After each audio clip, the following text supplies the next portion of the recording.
Hello friends, तो कैसे आप सभी लोग। तो आज हम सभी बच्चों के लिए लेके आए हैं how to make perfect notes.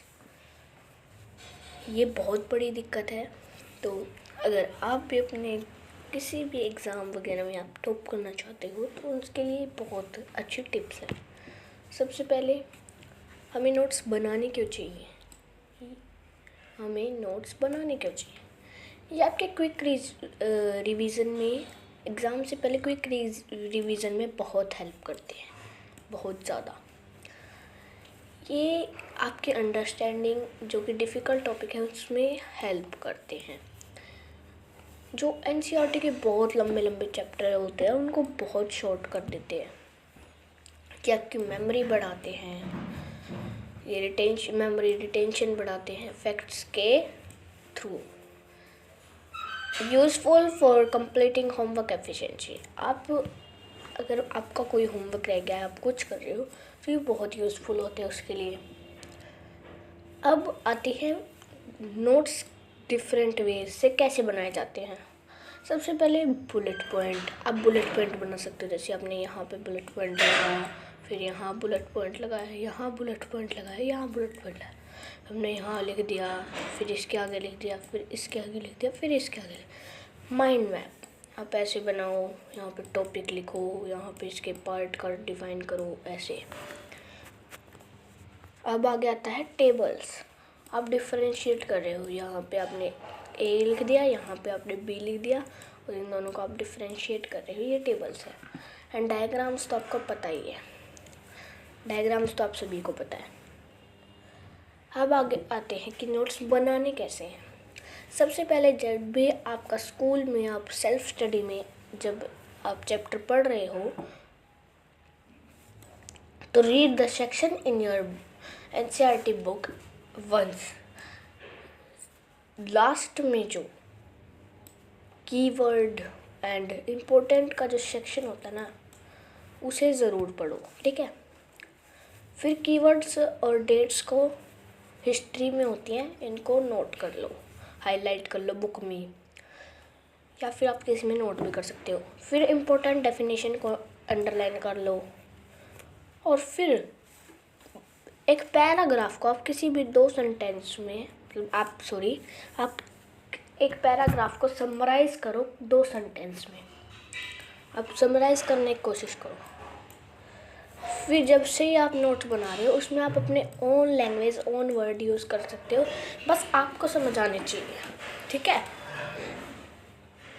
अब ये जो कलर्स आप यूज़ कर सकते हो ताकि आपकी मेमोरी अच्छी रहे लर्निंग के लिए। सबसे पहला कलर है रेड। रेड जो कलर है वो हेडिंग एंड टाइटल्स के लिए काम आता है। ब्लू कलर जो है जनरल इंफॉर्मेशन के लिए काम आता है। ग्रीन जो है एग्जांपल्स के लिए, एंड येलो जो है हाईलाइट। जनरल देखिए यहाँ पे हमने, रुको मैं आपको दिखाता, यहाँ पे हमने रेड से डाल दी हेडिंग ए, ये होगी हेडिंग। अब हम ब्लू चेंज कर लेते हैं पेन को। अब हमने ये चेंज कर लिया ब्लू पे हमने ए की डेफिनेशन लिख दी, ए इज इक्वल टू ए, ये हमारी डेफिनेशन होगी ब्लू से, ठीक है। अब ग्रीन से हम एग्जांपल देंगे, ये हमने ग्रीन चूज कर लिया।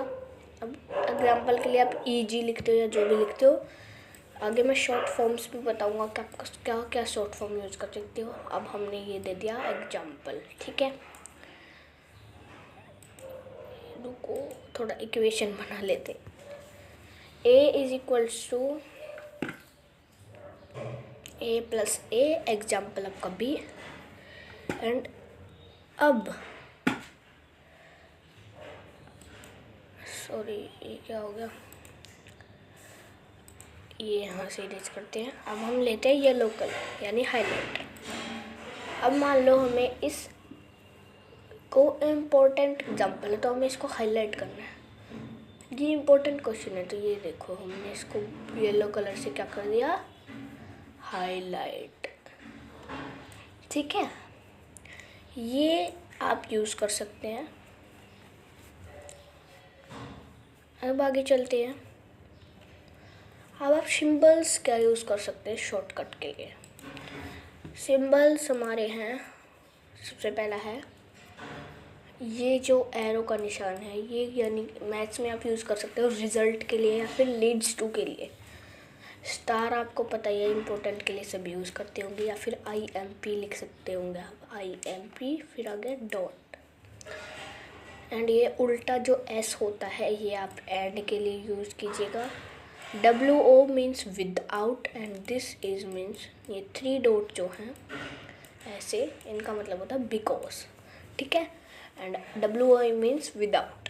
तो लोगों मैं क्लियर कर देता हूँ इनको, ताकि आप इनका स्क्रीनशॉट ले लो या फिर इनका ही नोट डाउन कर लो। अब आगे आते हैं, ये हमारे सैम्पल नोट्स हैं, ठीक है। ये हमारे सैम्पल नोट्स हैं, जो नोट्स आपके मतलब आप शॉर्टकट यूज़ करके बनाए। देखिए, टॉपिक का नाम लिख दिया, अभी कलर्स वलर्स यूज़ नहीं किए हैं। फर्स्ट सब टॉपिक लिखा carbohydrate, energy giving, short form है बहुत ज़्यादा, आप ऐसे लिख सकते हो carbohydrates can us give energy, तो ये ऐसे हो जाएगा, ठीक है।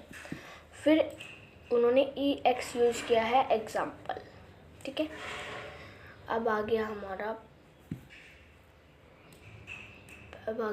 प्रोटीन, ठीक है। प्रोटीन यानी body building, EX pulses X, ऐसे ही इन्होंने ये तीनों लिख दिए। अब आ गया हमारा स्टार मीन्स इम्पोर्टेंट।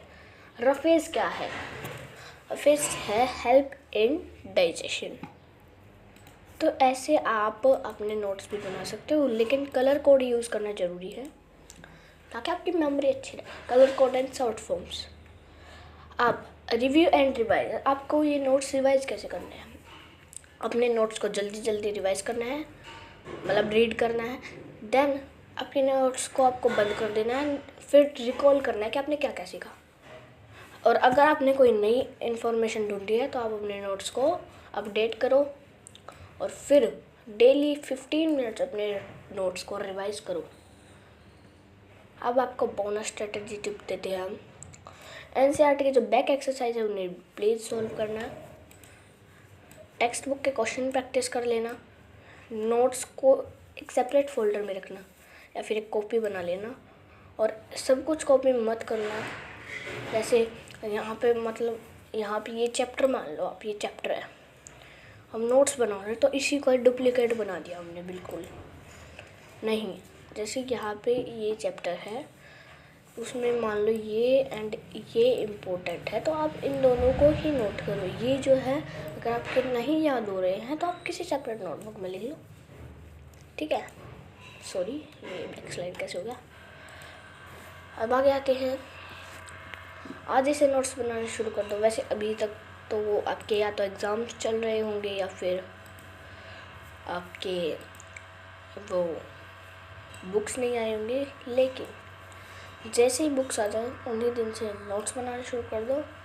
और यदि आपके एग्ज़ाम अभी ख़त्म नहीं हुए हैं तो एग्ज़ाम्स के लिए अभी से नोट बनाना शुरू कर दो। So thank you for watching the video, bye bye.